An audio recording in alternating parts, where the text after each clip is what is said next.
The Art of War by Sun Tzu, translated by Lionel Giles.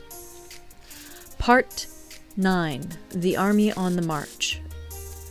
Sun Tzu said, "We come now to the question of encamping the army and observing signs of the enemy.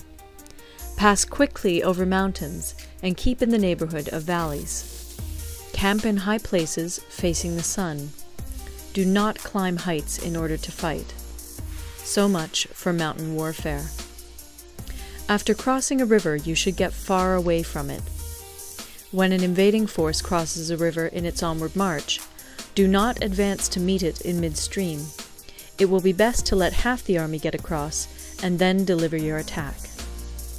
If you are anxious to fight, you should not go to meet the invader near a river which he has to cross. Moor your craft higher up than the enemy and facing the sun. Do not move upstream to meet the enemy. So much for river warfare. In crossing salt marshes, your sole concern should be to get over them quickly, without any delay. If forced to fight in a salt marsh, you should have water and grass near you and get your back to a clump of trees. So much for operations in salt marshes. In dry, level country, take up an easily accessible position with rising ground to your right and on your rear, so that the danger may be in front and safety lie behind. So much for campaigning in flat country. These are the 4 useful branches of military knowledge which enabled the Yellow Emperor to vanquish 4 several sovereigns. All armies prefer high ground to low, and sunny places to dark. If you are careful of your men and camp on hard ground, the army will be free from disease of every kind, and this will spell victory. When you come to a hill or a bank, occupy the sunny side, with the slope on your right rear. Thus you will at once act for the benefit of your soldiers, and utilize the natural advantages of the ground.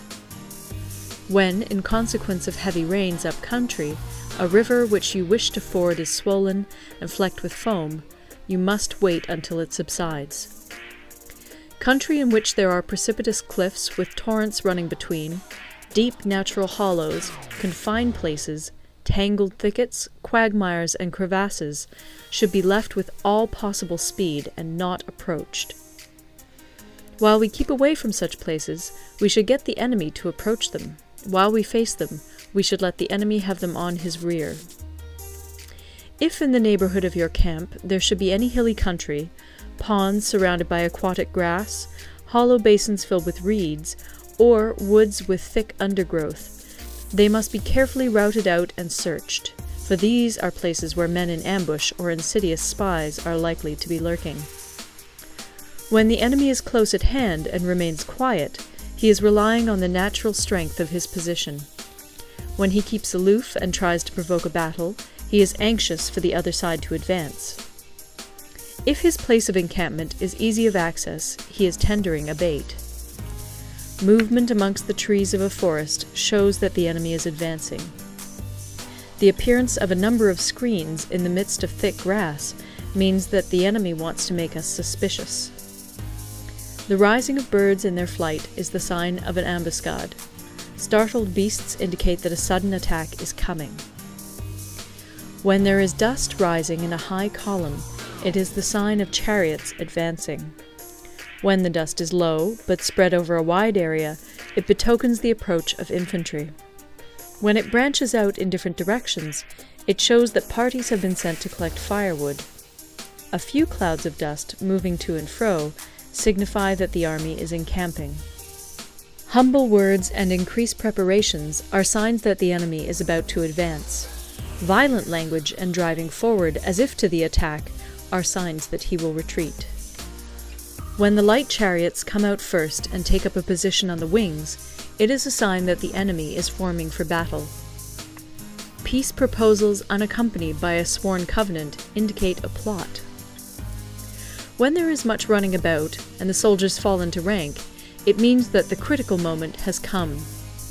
When some are seen advancing and some retreating, it is a lure. When the soldiers stand leaning on their spears, they are faint from want of food. If those who are sent to draw water begin by drinking themselves, the army is suffering from thirst. If the enemy sees an advantage to be gained and makes no effort to secure it, the soldiers are exhausted. If birds gather on any spot, it is unoccupied. Clamor by night betokens nervousness. If there is a disturbance in the camp, the general's authority is weak. If the banners and flags are shifted about, sedition is afoot. If the officers are angry, it means that the men are weary. When an army feeds its horses with grain and kills its cattle for food, and when the men do not hang their cooking pots over the campfires, showing that they will not return to their tents, you may know that they are determined to fight to the death. The sight of men whispering together in small knots, or speaking in subdued tones, points to disaffection amongst the rank and file. Too frequent rewards signify that the enemy is at the end of his resources. Too many punishments betray a condition of dire distress. To begin by bluster, but afterwards to take fright at the enemy's numbers, shows a supreme lack of intelligence. When envoys are sent with compliments in their mouths, it is a sign that the enemy wishes for a truce. If the enemy's troops march up angrily and remain facing ours for a long time without either joining battle or taking themselves off again, the situation is one that demands great vigilance and circumspection. If our troops are no more in number than the enemy, that is amply sufficient. It only means that no direct attack can be made. What we can do is simply to concentrate all our available strength, keep a close watch on the enemy, and obtain reinforcements. He who exercises no forethought, but makes light of his opponents, is sure to be captured by them. If soldiers are punished before they have grown attached to you, they will not prove submissive. And, unless submissive, they will be practically useless. If, when the soldiers have become attached to you, punishments are not enforced, they will still be useless. Therefore, soldiers must be treated in the first instance with humanity, but kept under control by means of iron discipline. This is a certain road to victory. If, in training soldiers, commands are habitually enforced, the army will be well disciplined. If not, its discipline will be bad. If a general shows confidence in his men, but always insists on his orders being obeyed, the gain will be mutual. End of Part 9. Part 10. Terrain. Sun Tzu said, we may distinguish 6 kinds of terrain, to wit, 1. Accessible ground, 2. Entangling ground, 3. Temporizing ground, 4. Narrow passes, 5. Precipitous heights, 6. Positions at a great distance from the enemy.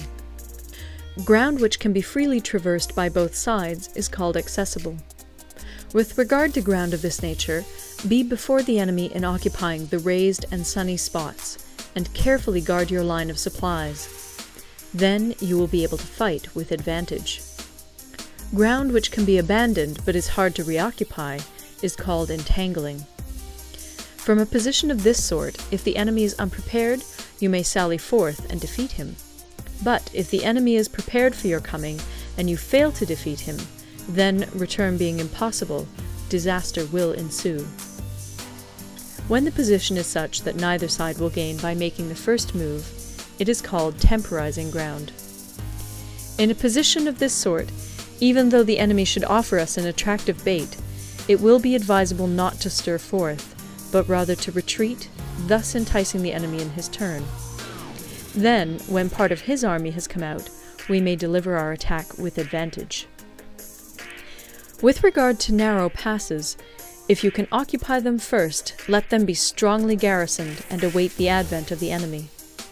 Should the army forestall you in occupying a pass, do not go after him if the pass is fully garrisoned, but only if it is weakly garrisoned. With regard to precipitous heights, if you are beforehand with your adversary, you should occupy the raised and sunny spots, and there wait for him to come up. If the enemy has occupied them before you, do not follow him, but retreat, and try to entice him away. If you are situated at a great distance from the enemy, and the strength of the two armies is equal, it is not easy to provoke a battle, and fighting will be to your disadvantage. These 6 are the principles connected with earth. The general who's attained a responsible post must be careful to study them. Now, an army is exposed to 6 several calamities, not arising from natural causes, but from faults for which the general is responsible. These are 1. Flight, 2. Insubordination, 3. Collapse, 4. Ruin, 5. Disorganization, 6. Rout. Other conditions being equal, if one force is hurled against another 10 times its size, the result will be the flight of the former. When the common soldiers are too strong and their officers too weak, the result is insubordination. When the officers are too strong and the common soldiers too weak, the result is collapse. When the higher officers are angry and insubordinate, and on meeting the enemy give battle on their own account from a feeling of resentment, before the commander-in-chief can tell whether or not he is in a position to fight, the result is ruin.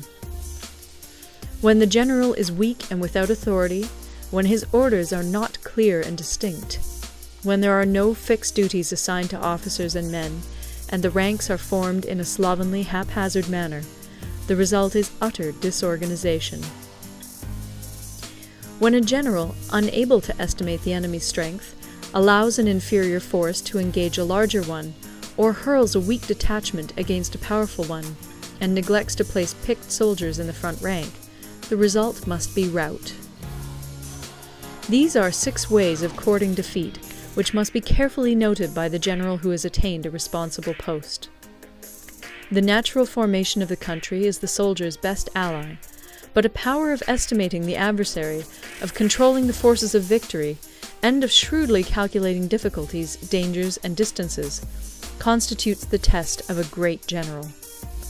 He who knows these things, and in fighting puts his knowledge into practice, will win his battles. He who knows them not, nor practices them, will surely be defeated. If fighting is sure to result in victory, then you must fight, even though the ruler forbid it. If fighting will not result in victory, then you must not fight even at the ruler's bidding. The general who advances without coveting fame, and retreats without fearing disgrace, whose only thought is to protect his country and do good service for his sovereign, is the jewel of the kingdom. Regard your soldiers as your children, and they will follow you into the deepest valleys. Look upon them as your own beloved sons, and they will stand by you even unto death.